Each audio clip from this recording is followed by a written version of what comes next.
All right, I'm just out here on night shift doing my DoorDash thing, and my check engine light come on right there.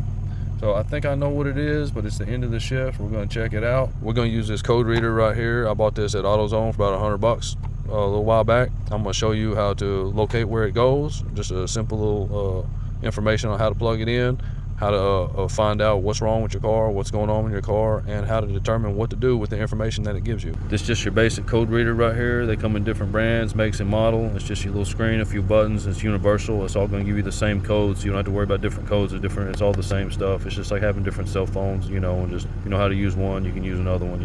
We're going to plug it up to the car right there, and it's going to spit some information out to us. Now this right here, they're universal, like I said. All cars made after like the early 70s all have these right here. So if you're driving a car today, it's probably got this. So what you're gonna do, some of them are located here on the left side, sometimes they're on the right, depending on the make and model of the car. So you're just gonna go up under here, and you're gonna look, and go down here, nothing here, and then bam, right here. See this little socket receptacle right here? Right there. It's gonna plug. It's going to plug in there right there. Boom. That's going to turn on. Now you want to have your car running when you plug this in, because the power from your car is what powers this, and while your engine's running, that's where it's going to be reading all the data. Now I've unplugged this code reader for a second, so I want to show you something. I'm going to plug it back in. I'm going to show you how easy it is to use. All you have to do is plug it in. It's going to scan, and then whatever code is going on to set your engine light off, your check engine light, it's just going to pop up. It's going to come up first thing on there, and then you can go through and review the codes.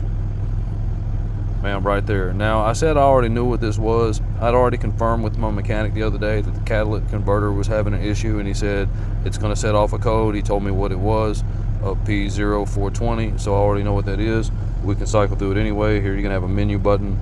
This is like a reset button right here. It'll prompt you to use this button. You got like an up and down, so we're going to scroll. It says 1 of 2. We're going to scroll down there to the second one. Same thing's going on with it right there. So that's the only code it's spitting out right there.